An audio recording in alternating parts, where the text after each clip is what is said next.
The Thing, The Board Game est un jeu de 1 à 8 joueurs, soit coopératif, soit semi-coopératif. Je m'explique. De 1 à 3 joueurs, c'est intégralement coopératif, et de 4 à plus, il y aura un traître autour de la table. Début de la partie, chacun des joueurs va donc choisir un petit personnage avec une compétence propre à lui. Ensuite, on va donc donner le petit sac opaque. Chacun des joueurs va donc tirer un petit jeton. Soit vous êtes gentil, soit vous êtes méchant. Tour de jeu plutôt simple. Chacun des joueurs vont donc disposer de 3 cartes en main. On va déplacer notre personnage sur une partie du plateau et ensuite donner secrètement une carte face cachée au chef d'expédition. Le chef d'expédition rajoute une carte de la pioche, on les mélange.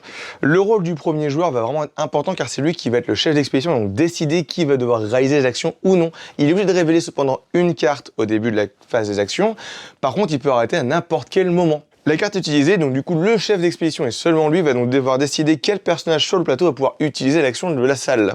On va aussi retrouver les cartes réparées pour enlever les petits jetons dommages sur certains endroits, ou alors la carte sabotée qui va justement faire un effet négatif sur la salle en cours. Au début du tour, on va devoir lancer un petit dé météo et résoudre son effet. On va donc du coup continuer ainsi de suite jusqu'à ce qu'un des deux camps soit résolu. Durant la partie, du coup, les chiens vont être libérés, on va révéler des lieux, donc du coup placer les chiens au fur et à mesure dans les endroits. Dès qu'un chien rencontre un autre personnage, il va donc du coup piocher un sac opaque, un petit test de rencontre. Son marqueur avance. Le but du jeu pour l'alien, c'est de contaminer tout le monde ou alors de monter à bord de l'hélicoptère pour s'enfuir et contaminer l'humanité. Au but du jeu pour les humains, c'est de défaire l'alien, donc du coup de partir avant que l'hélicoptère ne s'en aille, manque de carburant, et surtout ne pas faire monter un alien autour de la table. L'alien du coup va donc essayer de provoquer des rencontres. Plus on est nombreux dans une salle, plus on peut renforcer l'action. L'essence même de ce jeu-là est basée sur la suspicion et la communication entre les joueurs, car dès qu'on rencontre une autre personne ou un chien dans une pièce, il y a le marqueur rencontre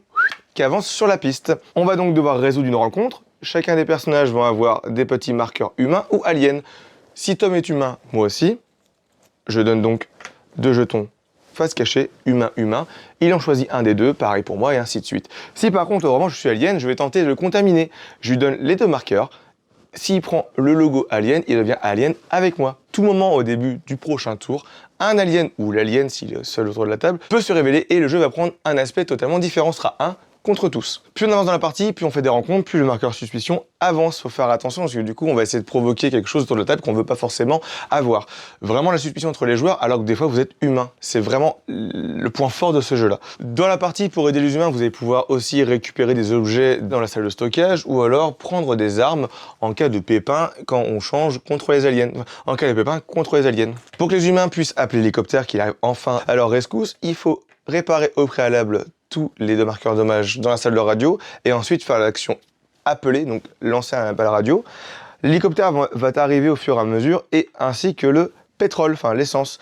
Si le marqueur essence arrive et que personne n'est monté dans l'hélico, l'hélicoptère s'en va sans les humains. Quand un humain veut rentrer et que l'hélicoptère est ici, on va devoir procéder à une sorte de discussion encore autour de la table, de savoir qui va monter ou pas dans l'hélicoptère.